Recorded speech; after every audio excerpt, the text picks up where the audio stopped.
how did this crisis get out of control? Well, a big part of it is that for decades, a lot of doctors were freely prescribing opioids to treat almost any level of pain. Doctors would just give out pills for everything: back pain, toothaches, FOMO, whatever. And once people were addicted, they were desperate to get their pills, and the pharmaceutical industry was more than happy to keep selling them. Jim Geldof, a 40-year DEA veteran, ran pharmaceutical investigations from DEA's Detroit field office. They saw distributors shipping thousands of suspicious orders. One example, a pharmacy in Kermit, West Virginia, a town of just 392 people, ordered 9 million hydrocodone pills over 2 years. 9 million pills for 400 people. Even if one of those people is Charlie Sheen, that still leaves 8 million pills unaccounted for. Now you would think this would be an easy problem to solve, right? You just get the DEA in to shut down the pill distributor that's flooding the market with all these drugs. The problem is, last year, those bitch-ass in Congress unanimously passed a law. Yeah, I said it, unanimously. Unanimously passed a law greatly cutting the DEA's power to go after these shady pill distributors. And if you're wondering, but Trevor, why would Congress pass a law helping to protect drug companies in the middle of a drug crisis? Well, it's because of the thing that they're addicted to: money.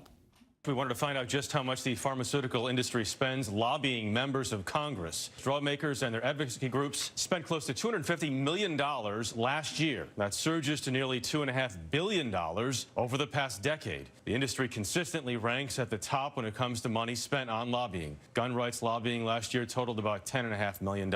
That is just about 4% of what the pharmaceutical industry spent. That's right. The pharmaceutical industry spends so much money lobbying Congress that, and this is true, they got to write the law that crippled the DEA, which is insane. $250 million, and you can write your own law. You don't think that we all want to write our own laws, huh? You don't think I want to write my own laws? The no speed limit for people with dimples law? You don't think I think that should be a thing? Huh? Huh? So the opioid crisis is huge, and the pharmaceutical industry isn't really interested in helping. But fortunately, my friends, as we saw in August, there's one man who gets it. The opioid crisis is an emergency, and I'm saying officially right now it is an emergency. It's a national emergency. We're going to spend a lot of time, a lot of effort, and a lot of money on the opioid crisis. Now, we want to laugh, but that was huge. Declaring the opioid crisis an official national emergency, that is a big step. Because when the president does that, the government can start using money from a multi-billion-dollar fund to fight the problem. Donald Trump getting it done. Yeah, all he had to do was sign the paperwork, which he took care of this afternoon. Effective today, my administration is officially declaring the opioid crisis a national public health emergency under federal law. That's right, people. Trump finally came through. Give him a round of applause. Don't be haters. Give him a round of applause. Stop hating. Give him a round of applause. He did it.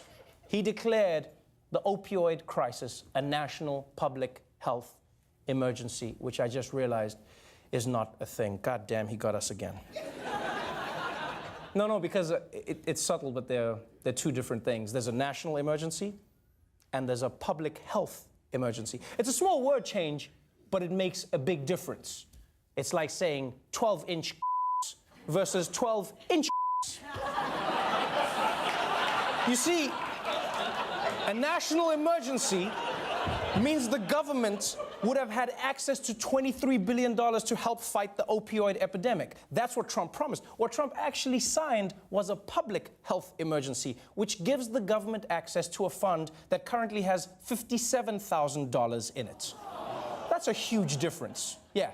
Put it this way, if you had to go to rehab, who would you want funding it? The CEO of Verizon or Craig, who works at Verizon?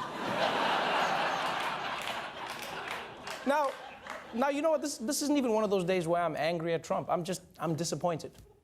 Because what he delivered was very far from the promise. You know, it's vaguely similar, but it's not the same thing. It's like if Trump stood at the border in a few years and was like, ladies and gentlemen, I'm proud to announce my big, beautiful Walgreens. No Mexicans allowed.